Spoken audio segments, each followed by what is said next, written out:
नमस्कार दोस्तों, बहुत बहुत स्वागत है आप सभी का तुल्य आरएस के इस डिजिटल प्लेटफॉर्म पर। तो दोस्तों, आज से हम शुरू करने जा रहे हैं सेकंड ग्रेड अध्यापक भर्ती परीक्षा का पेपर सेकंड। और पेपर सेकंड के अंदर हम बात करेंगे सामाजिक अध्ययन विषय के विषय में।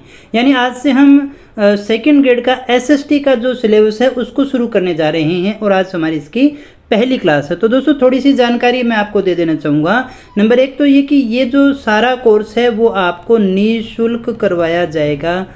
ये सारा कोर्स आपका फ्री रहेगा, किसी भी प्रकार का कोई चार्ज आपसे इसमें नहीं लिया जाएगा। दूसरी बात कि सारी की सारी क्लासेज आपको कहाँ मिलेगी, तो सारी की सारी क्लासेज आपको YouTube पर उपलब्ध करवाई जाएगी। ये जो हमारा YouTube चैनल है आप अभी देख रहे हैं, इसी के ऊपर आपको सारी क्लासेज मिलने वाली है। तो चैनल को सब्सक्राइब कर लेंगे तो आप जो है हमसे रेगुलर रूप से जुड़ जाएंगे और आपको नियमित रूप से क्लासेज मिलती रहेंगी।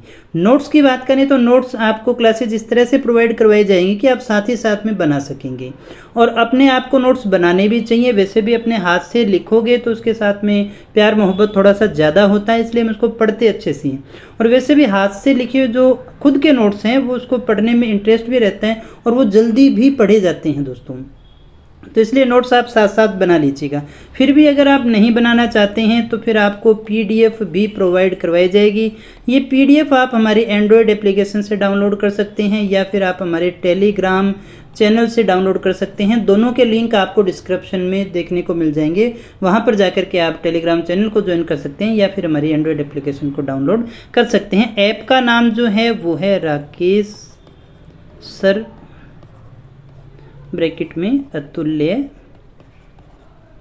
आरएस। इस नाम से अगर आप प्ले स्टोर में जाकर के सर्च करोगे तो आपको ऐप मिल जाएगी। वहाँ से आप हमारे साथ में जुड़ जाएंगे। PDF और अदर इन्फॉर्मेशन है वहाँ पर आपको मिलती रहेंगी, साथ साथ आपको टेलीग्राम पर भी मिलती रहती है। टेलीग्राम चैनल आप जरूर ज्वाइन कर लीजिएगा ताकि वहाँ से आपको रेगुलर जो क्लासेज है, किस टाइम आएगी, कब क्या पढ़ाया जाएगा, PDF है, वो सारी इन्फॉर्मेशन आपको वहाँ पर मिलती रहती है। व्हाट्सएप ग्रुप से ज़्यादा ईजी होता है टेलीग्राम, और टेलीग्राम पर हमें लाभ भी थोड़ा सा ज़्यादा होता है। तो उसको जो है टेलीग्राम चैनल को हमारे को ज्वाइन कर लीजिएगा, इससे आपको फ़ायदा ही रहेगा दोस्तों।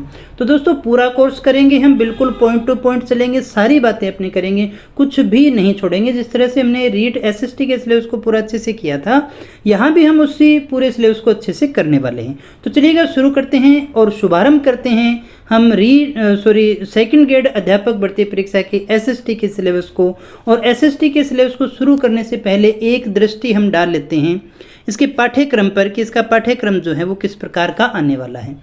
तो दोस्तों ध्यान दीजिएगा, यहाँ जो आपका पाठ्यक्रम है वो कितने मार्क्स का है, वो 300 मार्क्स के क्वेश्चन आपसे पूछे जाएंगे। 300 नंबर का आपका पेपर आने वाला है। यानी अगर आपसे पूछा जाए कितने नंबर हैं टोटल पेपर में, 300।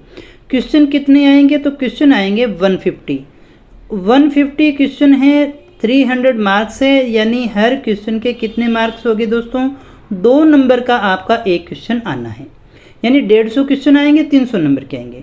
अब ये 150 क्वेश्चन जो आपके हैं वो कितने भागों में बांटे जा सकते हैं, इसे हम 3 भागों में देख सकते हैं।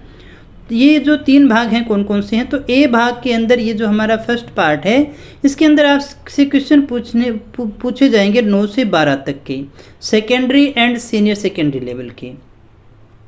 यहाँ B पार्ट के अंदर आपसे BA के ग्रेजुएशन के क्वेश्चन पूछे जाएंगे। और C पार्ट के अंदर जो है आपसे टीचिंग मेथड्स जो हैं वो आपसे पूछे जाएंगे। टीचिंग मेथड के क्वेश्चन आपसे पूछे जाने हैं। 9 से 12 के 180 मार्क्स के हैं, यानी 90 क्वेश्चन आपसे पूछे जाएंगे। कितने क्वेश्चन पूछे जाएंगे, 90 क्वेश्चन। BA के कितने क्वेश्चन आएंगे, 80 मार्क्स है, यानी 40 क्वेश्चन आपसे पूछे जाएंगे, 40 क्वेश्चन। और बाकी बचे 40 मार्क्स के, तो 20 क्वेश्चन आपसे यहाँ से पूछे जाएंगे, तो 20 क्वेश्चन। तो 9 से 12 से के सिलेबस में से आपके 90 क्वेश्चन हैं और BA से जो हैं 40 क्वेश्चन हैं और आपके टीचिंग मेथड के जो हैं वो 20 क्वेश्चन हैं दोस्तों। तो ये जो सब्जेक्ट मैटर है यहाँ से आपसे प्रश्न पूछे जाने हैं। तो 150 क्वेश्चन का मैटर है आपका और 300 मार्क्स का है। फर्स्ट पेपर आपका 100 मार्क्स का है और 300 मार्क्स का 100 की जो आपके क्वेश्चन की संख्या है 200 मार्क्स का है और ये आपका 300 मार्क्स का रहेगा। यानी कुल आपके 500 मार्क्स का पेपर आना है दोस्तों। और पेपर बड़ा अच्छा आता है, बच्चों की तैयारी भी अच्छी होती है, इसलिए मेरिट हाई रहती है। तो फर्स्ट पेपर के अंदर आप कोशिश करें कि आप 85 तक क्वेश्चंस को सही करें। फिर आप सब्जेक्ट के अंदर अगर 120 क्वेश्चन के आसपास आप सही कर देते हैं तो आराम से कोई आपके सिलेक्शन को रोकने वाला नहीं होता दोस्तों। तो 70 प्लस में ही जाती है मेरिट, 72-73 तक चली जाती है। तो आराम से इस सारे सिलेबस को आपको पढ़ना है, अभी परीक्षा आपके सामने नहीं है, तो इसलिए अच्छे से नोट्स बना सकते हैं, अच्छे से सारी चीज़ों को समझ सकते हैं। हम इसके पूरे सिलेबस को एक एक पॉइंट को समझते हुए चलेंगे, लेकिन इस पूरे सिलेबस को हम देखें तो जो हमारे सब्जेक्ट हैं, हिस्ट्री है हमारे पास में, जो पूरा हमारा पाठ्यक्रम है उसको इस तरह से बांटा गया है। ज्योग्राफी है, फिर हमारे पास में इकोनॉमिक्स है, पॉलिटिकल साइंस है, इसके अलावा हमसे सोशोलॉजी भी पूछी जाएगी, पब्लिक एडमिनिस्ट्रेशन लोक प्रशासन भी पूछा जाएगा, और हमसे फिलोसॉफी भी पूछी जाएगी। 7 तो हो गए सब्जेक्ट और एक हमारा हो गया टीचिंग मेथड, यानी 7 + 1 8 जो टोटल हमारे हेड बनते हैं जहां से आपसे प्रश्न पूछे जाने हैं। लगभग 17 क्वेश्चन का एक जो है आपका पैटर्न बनता है, यानी एक सब्जेक्ट से आपसे पूछे जा सकते हैं। यहाँ से तो 20 क्वेश्चन आते ही आते हैं, सब्जेक्ट का कुछ फिक्स नहीं है, थोड़े बहुत ऊपर नीचे इसमें से हो सकते हैं दोस्तों। तो ये आपके सारे सिलेबस की बात थी। मुझे उम्मीद है बातें आपको समझ में आ चुकी होंगी। यही यहाँ जो अभी हमने देखा था 300 मार्क्स हैं ये पूरे सिलेबस को। और मैं आपको बता दूँ ये सारा सिलेबस आपको हमारे द्वारा करवाया जाएगा, नोट्स प्रोवाइड करवाए जाएंगे, टेस्ट भी लिए जाएंगे, किसी प्रकार की आपको चिंता करने की आवश्यकता नहीं है। बड़े अच्छे से हम एक एक टॉपिक को डिस्कस करने वाले हैं। तो आइएगा शुभारंभ करते हैं हम क्लास का। और क्लास का जो हम शुभारंभ करने वाले हैं, ये जो हमारे सारे सब्जेक्ट इनमें से पहला हमारा हिस्ट्री है, लेकिन हम हिस्ट्री से शुरू नहीं करेंगे दोस्तों, हम शुरू करेंगे ज्योग्राफी से। पहले ज्योग्राफी के पोर्शन को, क्योंकि ये समझने वाला है, जल्दी है, जल्दी पूरा भी हो जाता है और यहाँ से मार्क्स जो हैं वो पूरे आते हैं, इसलिए सबसे पहले हम इसी टॉपिक को पढ़ेंगे। और अभी अपनी एक क्लास रहेगी, जैसे जैसे समय मिलेगा हम इन क्लासेस की संख्या को बढ़ा भी देंगे। तो चलिएगा शुरू करते हैं क्लास को। और क्लास में हम सबसे पहले शुरू करने जा रहे हैं हमारे सब्जेक्ट को, जिसका नाम है भूगोल। भूगोल विषय के विषय में हम बात करने वाले हैं। जो हमारा भौतिक भूगोल है, यहाँ पर हमारे सबसे ज़्यादा क्वेश्चन वही आने हैं। वर्ल्ड ज्योग्राफी भी होगी, इसमें सारी चीज़ों को हम अच्छे से समझेंगे। तो भूगोल का जो हमारा सिलेबस है उसमें सबसे पहले है मोशन ऑफ अर्थ, पृथ्वी की गतियाँ एंड देयर इफ़ेक्ट्स, यानी पृथ्वी की गतियाँ और उसके प्रभाव। इसके अलावा देखिए इंटीरियर ऑफ अर्थ है, महाद्वीप महासागरों की उत्पत्ति, उनके मूवमेंट हैं, एटमॉस्फेयर हैं और महासागरों की धाराएं हैं। इंडिया का जो ज्योग्राफी है वो भी है दोस्तों, राजस्थान का भी है। तो आपको ये फ़ायदा हो जाता है ना, राजस्थान तो आप फर्स्ट पेपर में भी पढ़ते हैं, यहाँ पर भी पढ़ते हैं दोस्तों, तो आपको दोनों जगह मिलेगा। तो इसका लाभ आपको मिलता ही मिलता है ज्योग्राफी का, इसीलिए हमने इसको पहले शुरू किया है। तो सबसे पहले हमारे बिल्कुल टॉपिक वाइज चलेंगे। जो हमारा पहला टॉपिक बनता है उसी से हम शुरू करने वाले हैं, पृथ्वी की गतियाँ और उसके प्रभाव, उनसे क्या प्रभाव पड़ने वाले हैं। तो हेडिंग लगा लीजिएगा मेरे दोस्तों, जो हम शुरू करने जा रहे हैं, पहला हमारा आज से टॉपिक का शुभारंभ करने जा रही हैं वो है पृथ्वी की गतियाँ। लिख लीजिएगा, नोट साथ साथ ही बना लीजिएगा। और प्रभाव, पृथ्वी की गतियाँ और उनके क्या प्रभाव पड़ते हैं। तो पृथ्वी की गतियों को समझने से पहले हम थोड़ा सा पृथ्वी को समझ लेते हैं, ताकि हमारी चीज़ें क्लियर हो जाएं। और वो सारी चीज़ों को भी हमें देखना पड़ेगा जो हमारे सिलेबस से रिलेटेड है, इस टॉपिक से संबंधित है, जिनके बिना आप शायद टॉपिक को अच्छे से नहीं समझ पाएंगे। तो सबसे पहले हम बात कर लेते हैं पृथ्वी के आकार की, कि पृथ्वी का आकार हमारा कैसा है मेरे दोस्तों। तो अगर आपसे पूछा जाए कि पृथ्वी का आकार कैसा है, तो पृथ्वी का आकार है मेरे दोस्तों गोलाब। पृथ्वी किस आकार की है दोस्तों? गोलाब आकार की है। इंग्लिश में हम इसे कहते हैं जियोइड, जियोइड कहते हैं, और या हम इसे नारंगी या संतरे के समान कह सकते हैं। तो ये पृथ्वी का आकार है। और इस आकार से हम क्या समझते हैं, इसका तात्पर्य क्या है? तो इसका तात्पर्य है दोस्तों, पृथ्वी जो है, पृथ्वी का आकार गोलाब है, तो इसका मतलब ये हुआ कि पृथ्वी जो है वो हमारी ध्रुवीय क्षेत्रों में पृथ्वी चपटी तथा विषुवतरेखीय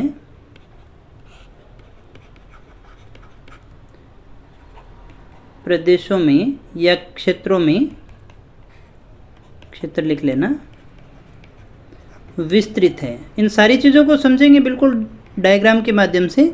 तो अभी तो आप नोट करते चलिएगा ताकि हम इन चीज़ों को समझ पाएँ। एक चीज़ हमें यहाँ पर और लिखनी होगी कि जो हमारी विषुवत रेखा है। विषुवत रेखा पृथ्वी को दो भागों में बांटती है, दो भागों में बांटती है। अब यहाँ देखिएगा हम कहना क्या चाहते हैं और हमारी मूल बात क्या है उसको समझने की कोशिश कीजिए। सबसे पहले तो इस बिंदु की बात करें, विषुवत रेखा जो है हमारी पृथ्वी को दो भागों में बांटती है। तो हमें यहाँ पर अक्षांश और देशांतर की तो चर्चा नहीं करेंगे, सिर्फ हम यहाँ पर एक बात को समझ लेते हैं और वो बात हमारी ये है कि ये हमारी रहेगी भूमध्य रेखा, जिसे हम 0 डिग्री भूमध्य रेखा कहते हैं। इसके ऊपर वाला हिस्सा उत्तरी गोलार्ध है और इसके नीचे वाला हिस्सा जो है वो दक्षिणी गोलार्ध के नाम से जाना जाता है। ये उत्तरी गोलार्ध है और ये हमारा दक्षिणी गोलार्ध है। विषुवत रेखा जो है वो पृथ्वी को दो भागों में बांटती है। अब हम बात करें आकार की। आकार हमने क्या कहा, ध्रुवों पर तो क्या है, चपटी है और विषुवत रेखीय क्षेत्रों में विस्तृत है। इस बात को समझ लेते हैं। यहाँ हम गोल बनाते जरूर हैं लेकिन पृथ्वी का आकार बिल्कुल ऐसा नहीं है। तो पृथ्वी का आकार कैसा है मेरे दोस्तों? पृथ्वी का आकार कुछ हम इस प्रकार से ले सकते हैं कि ये बिल्कुल गोल नहीं है। ध्रुवों पर ये जो होते हैं 90 डिग्री वाले हमारे ध्रुव होते हैं, ये हमारा उत्तरी ध्रुव है मेरे दोस्तों और ये हमारा दक्षिणी ध्रुव है। ये हमारा उत्तरी ध्रुव है। इस आकार को हम क्या कहते हैं? गोलाभ कहते हैं, या हम क्या कह रहे थे, इसे जियोइड कह रहे थे। ये हमारा आकार है, गोलाभ आकार हम इसे कह सकते हैं। यानी ध्रुवों पर तो ये क्या है, ध्रुवों पर तो ये है चपटी और विषुवत रेखीय क्षेत्रों में ये क्या है, विस्तृत है। ये ऐसी क्यों है, इन सारी चीज़ों को हम समझने की कोशिश करते हैं। पहले एक लाइन हमें यहाँ पर और नोट करनी है कि जो पृथ्वी का घूर्णन है ये ऐसी क्यों है, पृथ्वी के घूर्णन के कारण ही है। पृथ्वी के घूर्णन के कारण पृथ्वी के तो कोई भी चीज़ घूमती है तो उससे दो प्रकार के बल उत्पन्न होते हैं, अभिकेंद्रीय बल या फिर अपकेंद्रीय बल। तो पृथ्वी के घूर्णन के कारण पृथ्वी के केंद्र से एक बल लगता है, पृथ्वी के केंद्र से एक बल लगता है जिसे अपकेंद्रीय बल कहते हैं, अपकेंद्रीय बल कहते हैं, अपकेंद्रीय बल कहते हैं। इस बल के कारण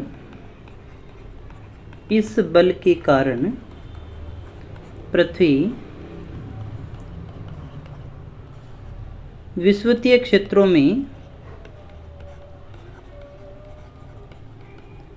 विस्तृत तथा ध्रुवों पर चपटी है।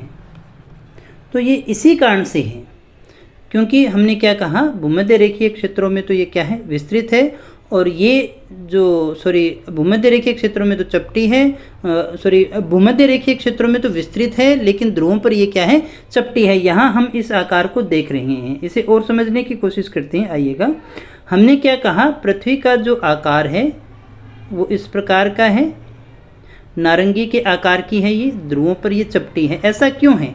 क्योंकि पृथ्वी पश्चिम से पूर्व की ओर घूमती है। घूमने के कारण देखिएगा दोस्तों, कोई भी चीज़ जो है अगर किसी वृत्ताकार पथ में घूम रही है तो उसमें दो प्रकार के बल लगते हैं। केंद्र से इधर जो लगेगा इसे हम अपकेंद्रीय बल कहते हैं और बाहरी परिपथ से, परिधि से जो केंद्र की ओर लगता है उसे हम अभिकेंद्रीय बल के नाम से जानते हैं। जैसे आप कभी गोले के अंदर, गोलाकार के अंदर आप साइकिल का चक्कर काटोगे तो आप अंदर की तरफ एक बल लगता है, उतना ही बल केंद्र से बाहर की ओर भी लगता है दोस्तों।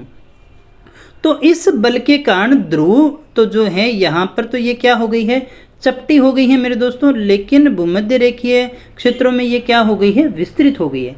तो हम ये कहें कि पृथ्वी का आकार ऐसा चपटा और जो है विस्तृत क्यों है, तो ये जो सारा आकार है वो पृथ्वी की इस घूर्णन गति के कारण ही है और हम पृथ्वी की गतियाँ ही पढ़ रहे हैं, इसीलिए हमें इस चीज़ को समझना आवश्यकता। अब एक चीज़ हम यहाँ पर और नोट करेंगे दोस्तों, वो ये है कि पृथ्वी की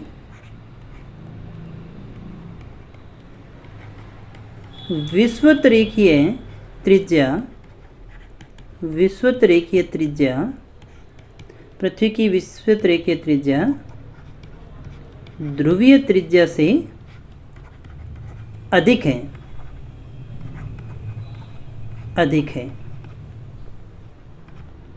अब इससे प्रभाव क्या होगा?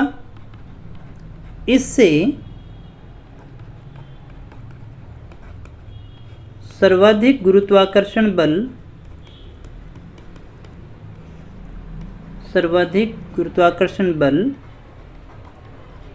ध्रुवीय क्षेत्रों में तथा न्यूनतम विषुवतीय क्षेत्रों में लगता है। आइए समझते हैं इस बात को। तो हमने कहा पृथ्वी का आकार कैसा है मेरे दोस्तों, कुछ आकार हम इस प्रकार का ले लेते हैं, यानी यहाँ से ये क्या है, थोड़ी सी चपटी है, तो हम इसको केंद्र माने और यहाँ से एक त्रिज्या ये लें और एक त्रिज्या ये लें, तो जाहिर सी बात है ये इसको हम नाम दे देते हैं R2 का और इसको अपने नाम दे देते हैं R1 का। तो ये हमारी जो है वो विषुवत रेखा है और ये हमारा जो है ध्रुव रह गया दोस्तों। तो इस त्रिज्या की अगर हम बात करें तो इनमें से बड़ी कौन सी होगी, दोस्तों, तो सामान्यतः हम ऐसा ही कहेंगे R1 जो है वो R2 से बड़ी होगी, यानी ये जो विषुवत रेखा वाली है ये दूरी ज़्यादा होगी और ये दूरी ध्रुवों वाली कम होगी, क्योंकि यहाँ से चपटी है। अब इस चपटे होने का और विस्तृत होने का प्रभाव क्या पड़ता है, इसका प्रभाव ये होता है कि पृथ्वी का जो केंद्र है, पृथ्वी का केंद्र जो है बाहरी चीज़ों को अपनी ओर खींचता है। इस बल को अपने गुरुत्वाकर्षण बल के नाम से जानते हैं, और जितना इस केंद्र के नज़दीक होगा उतना गुरुत्वाकर्षण बल ज़्यादा होगा, जितना हम इससे दूर चले जाएंगे उतना ही गुरुत्वाकर्षण कम होगा। जैसे हम पृथ्वी से ऊपर की ओर चलते जाएंगे वैसे वैसे गुरुत्वाकर्षण शक्ति कम होती चली जाती है, और एक जगह ऐसी भी आती है कि उसके बाद में जो है वो कोई भी वस्तु है वो पलायन वेग से फेंकी जाए तो वो हमारे वायुमंडल को पार कर जाएगी और उसके बाद में वो घूमती ही रहेगी दोस्तों। तो हमने कहा कि जितनी दूरी बढ़ेगी, अब दूरी कौन सी ज़्यादा है, ये दूरी ज़्यादा है मेरे दोस्तों, ये दूरी ज़्यादा है, इसलिए विषुवत रेखीय क्षेत्रों में जब दूरी ज़्यादा है तो कम खिंचाव होगा, इसलिए यहाँ पर जो गुरुत्वाकर्षण बल है वो क्या होगा, कम होगा। लेकिन ध्रुवों के ऊपर गुरुत्वाकर्षण बल क्या होगा दोस्तों, ज़्यादा होगा। क्यों होगा, क्योंकि ये नज़दीक है दोस्तों, ये क्या है, नज़दीक है, और ये क्या है, दूर है। इसी कारण से गुरुत्वाकर्षण बल का प्रभाव पड़ता है, और इससे जो इफेक्ट आता है वो ये है कि रॉकेट जब भी प्रक्षेपित किए जाते हैं, प्रक्षेपण केंद्र जो है वो आपको कहाँ मिलेंगे, कभी भी ध्रुवीय क्षेत्रों में नहीं मिलते हैं, वो सारे के सारे आपको विषुवतीय क्षेत्रों में मिलेंगे और महाद्वीप के पूर्वी किनारों पर आपको देखने को मिलते हैं। तो मुझे उम्मीद है ये बात आपको अच्छे से समझ में आ गई होगी। तो क्या अभी तक हमने देखा है कि पृथ्वी का आकार गोलाब है, नारंगी के समान है, जो इसका मतलब हुआ कि ध्रुवों पर तो चपटी है लेकिन विषुवतीय क्षेत्रों में विस्तृत है। और ऐसी क्यों है, क्योंकि इसमें पृथ्वी के घूर्णन के कारण एक बल होता है अपकेंद्रीय बल। अपकेंद्रीय बल के कारण क्या हो गया, फैल जाती है, विषुवतीय क्षेत्रों में ये फैल गई, लेकिन ध्रुवों पर वो बल कम लगता है, इसलिए वो चपटी रह गई। और इस घूमने का, चपटे और लंबे होने का, विस्तृत होने का प्रभाव ये रह गया कि ध्रुवों पर तो गुरुत्वाकर्षण बल क्या हो गया, ज़्यादा लग गया, तो वहाँ से यान इसलिए प्रक्षेपित नहीं किए जाते क्योंकि वहाँ पर बल ज़्यादा लगेगा, एनर्जी ज़्यादा लगेगी, तो ईंधन ज़्यादा खर्च होता है, इसलिए विषुवत रेखीय क्षेत्रों से इनको छोड़ा जाता है दोस्तों। तो गुरुत्वाकर्षण बल का प्रभाव इसी गति के कारण आता है। और भी बहुत सारी गतियाँ हैं जिनको हम समझने की कोशिश करेंगे, तो ये चीज़ आप समझ गए होंगे। तो आगे जो एक और ज़रूरी चीज़ है उसको भी हम यहाँ पर समझने की कोशिश करते हैं, और वो है हमारी पृथ्वी की धुरी। पृथ्वी की धुरी, या फिर हम इसको कह सकते हैं अक्ष, और इंग्लिश में कहें तो एक्सिस ऑफ अर्थ।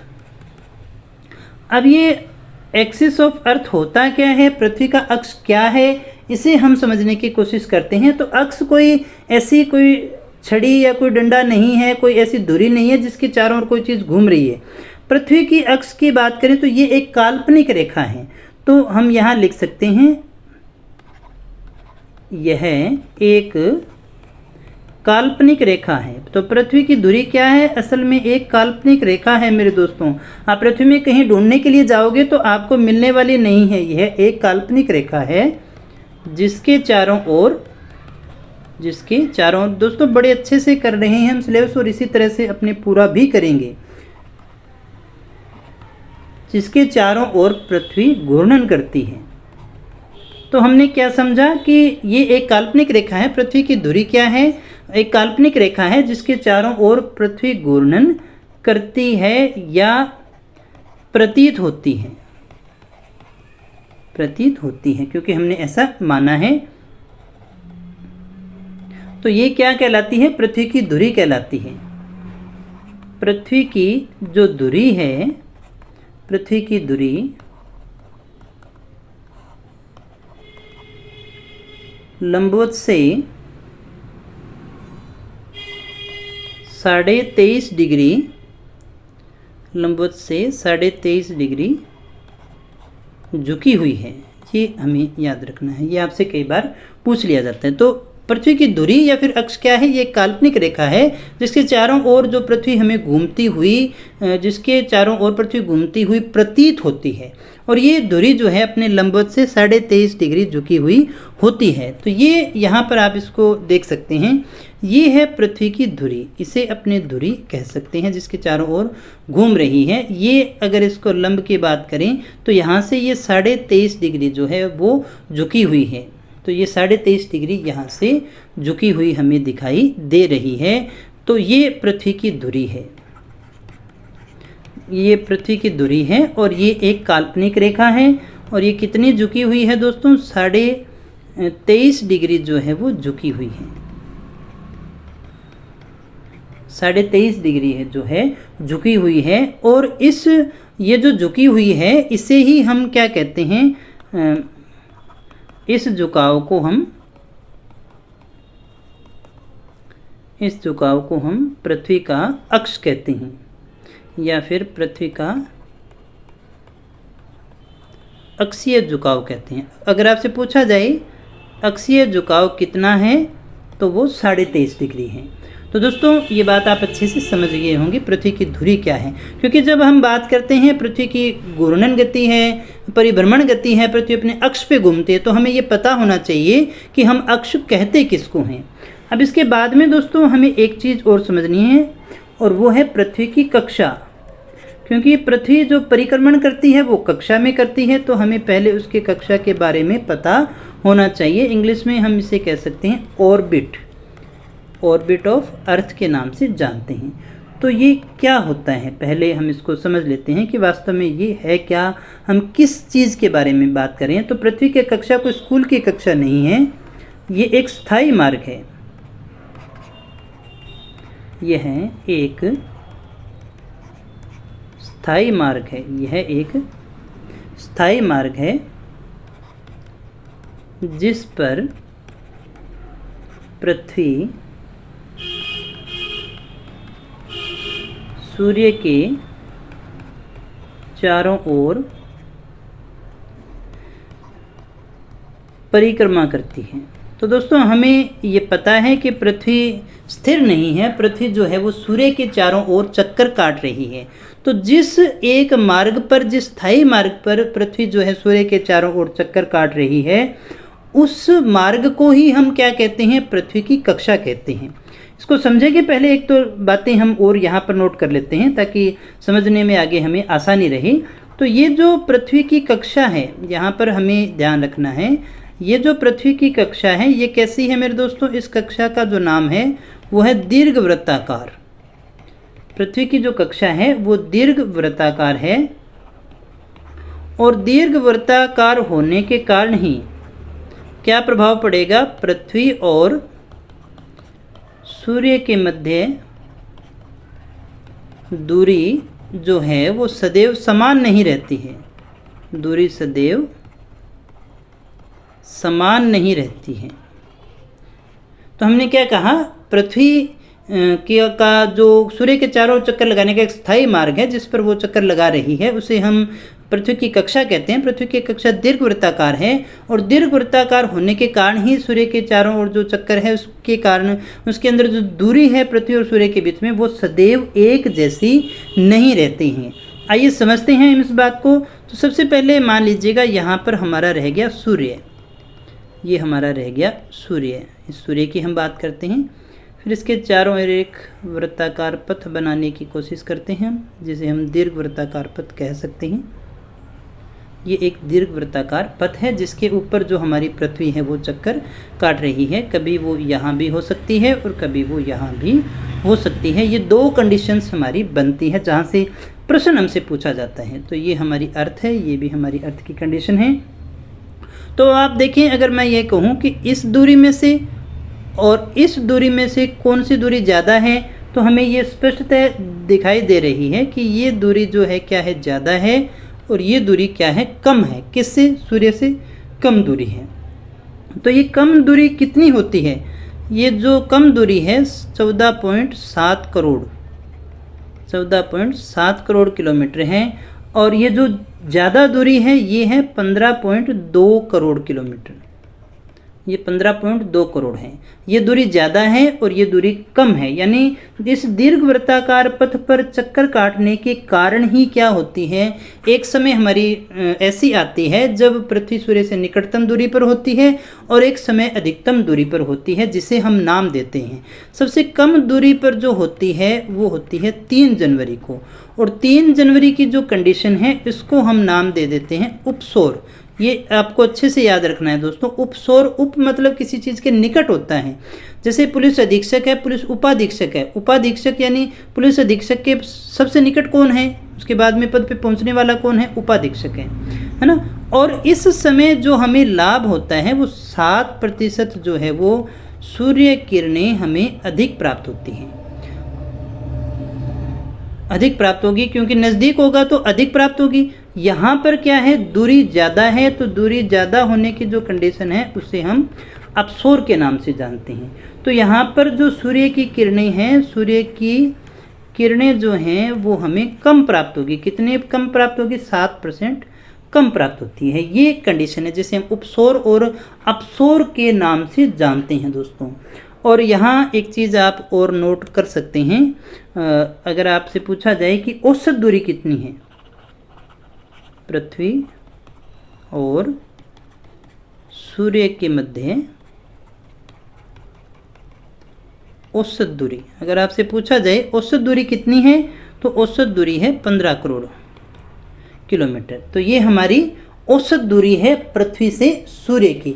तो अभी जो हम बात कर रहे हैं दोस्तों वो पृथ्वी की कक्षा के विषय में बात कर रहे हैं। पृथ्वी की जो कक्षा है वो कैसी है, दीर्घवृत्ताकार है। यहाँ हमने इस डायग्राम के माध्यम से अपसौर और उपसौर की कंडीशन को समझने का प्रयास किया था दोस्तों। इस गति के भी बहुत ज़्यादा प्रभाव होते हैं जिनको अभी हम समझेंगे और लिखेंगे भी। थोड़ा सा आगे बढ़ते हैं हम, और इस उपसौर और अपसौर की स्थिति को थोड़ा सा हम और डिटेल में समझ लेते हैं ताकि सारी स्थिति आपको क्लियर हो जाए। सबसे पहले हम बात कर लेते हैं उपसौर। तो ये उपसौर की जो स्थिति है, इस उपसौर की स्थिति में होता क्या है ये नोट करना है। ये क्या है दोस्तों, पृथ्वी जब सूर्य के सर्वाधिक निकट, अब सर्वाधिक निकट का मतलब क्या है, हमने बात की थी 14.7 करोड़ किलोमीटर है ना, इतनी दूरी है होती है, तो वह स्थिति उपसौर कहलाती है। अब इसको इस तरह से, उपसौर का मतलब क्या है, पृथ्वी क्या है, सूर्य के निकट है। सूर्य के क्या है, देखिए निकट है। और यह स्थिति कब होती है मेरे दोस्तों, यह स्थिति 3 जनवरी को होती है। यह स्थिति कब होती है, यह स्थिति 3 जनवरी को होती है। और इससे प्रभाव क्या पड़ता है, दूरी हम देख चुके हैं 14.7 करोड़ किलोमीटर है। इसमें क्या होता है, 7% अधिक सूर्य की किरणें प्राप्त होती हैं। तो देखिएगा दोस्तों, नज़दीक होंगे तो हमें ज़्यादा ही मिलेगी। सूर्य की गर्मी क्या होती है, इस समय ज़्यादा होती है, और इसका बहुत बड़ा प्रभाव है दोस्तों। अभी हम समझेंगे तो सारी चीज़ें हमारी क्लियर हो जाएगी। 7%, इसके कारण हमें उत्तरी गोलार्ध में होने का बहुत बड़ा एडवांटेज मिलता है, वो हम समझेंगे आगे। तो उससे पहले अपनी दूसरी जो हमारी कंडीशन है अपसौर को भी देख लेते हैं। दूसरी हमारी कंडीशन है अपसौर, और अपसौर का मतलब क्या होता है, दूर है। इस चीज़ को तो अभी तक आप अच्छे से समझ गए होंगे। अपसौर में क्या होगा, जब पृथ्वी जब सूर्य के सूर्य से सर्वाधिक दूर, कितना दूर? 15.2 करोड़ किलोमीटर दूर होती है, तब उसे अपसोर कहते हैं। तब हम उसे अपसोर कहते हैं। तब क्या कहते हैं मेरे दोस्तों? अपसोर के नाम से जानते हैं। और यह स्थिति कब होती है? यह स्थिति 4 जुलाई को होती है। यह स्थिति 4 जुलाई को होती है। यह स्थिति कब हो जाएगी? 4 जुलाई को। और इसमें क्या होती है? 7% कम सूर्य किरण हमें प्राप्त होती है। सूर्य की जो किरणें हैं वो कितनी होगी? 7% हमें कम प्राप्त होती हैं दोस्तों। और एक मज़े की बात ये भी है कि दोनों ही इस चीज़ के लाभ हैं, या इन दोनों ही चीज़ का जो प्रभाव है, उपसौर और अपसौर का प्रभाव है, वो उत्तरी गोलार्ध में ज़्यादा होता है। उत्तरी गोलार्ध जो है प्लस में रहता है। किस प्रकार से रहता है अभी हम उसको समझेंगे और समझ ही लेते हैं। तो हमने ये कहा कि पृथ्वी का आकार हमारा कैसा रह गया? कुछ कुछ इस प्रकार का रह गया। हम इसे 2 भागों में बांट देते हैं और हम बात कर लेते हैं, ये वाली बात है हमारी उपसौर की। अब उपसौर का मतलब क्या है? कंडीशन कौन सी है? उपसौर कब होता है दोस्तों? 3 जनवरी को। अब 3 जनवरी को अगर हम, ये हमारा उत्तरी गोलार्ध है और ये हमारा दक्षिणी गोलार्ध है, तो दोस्तों आपको याद होगा, इतना तो पता ही है, अभी हम कौन से समय में हैं। अभी 3 जनवरी की अगर बात करें तो यहाँ पर जो हमारा मौसम होता है वो शीत का मौसम होता है, और दक्षिणी गोलार्ध में कैसा मौसम होता है? ग्रीष्म का होता है। और हमने कहा उपसौर की कंडीशन है 3 जनवरी है, और 3 जनवरी को जो है हमें नज़दीक होने के कारण 7% सूर्य की किरणें अधिक प्राप्त होती हैं। सूर्य की किरणें अधिक प्राप्त हैं।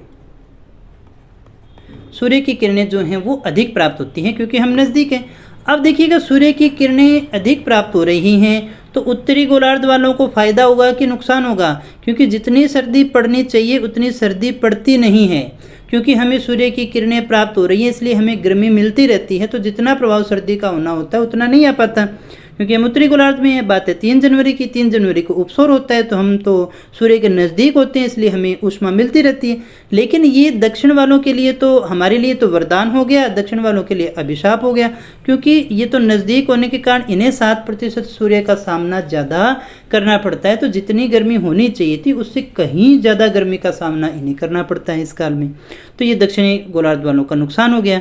और इसी तरह से अब अगर हम बात करें दूसरे मौसम की, और दूसरा जो हमारा मौसम है, ये हमारा उत्तरी गोलार्ध, ये हमारा दक्षिणी गोलार्ध, ये उपसौर की कंडीशन थी। अब हम बात कर लेते हैं अपसौर की। तो दोस्तों जब हम अपसौर की बात करते हैं तो हम कितनी जुलाई की बात कर रहे हैं? 4 जुलाई की बात हम कर रहे हैं। और 4 जुलाई को 7% सूर्य की किरणें हमें क्या होती है? कम प्राप्त होती हैं, क्योंकि अपसौर का मतलब क्या है? हम सूर्य से दूर हैं। यहाँ पर हम सूर्य के क्या हैं मेरे दोस्तों? नज़दीक हैं। यहाँ हम सूर्य से क्या हैं?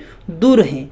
तो जुलाई के अंदर हमारे कौन सा मौसम होता है? जुलाई के अंदर हमारे यहाँ ग्रीष्म ही होता है।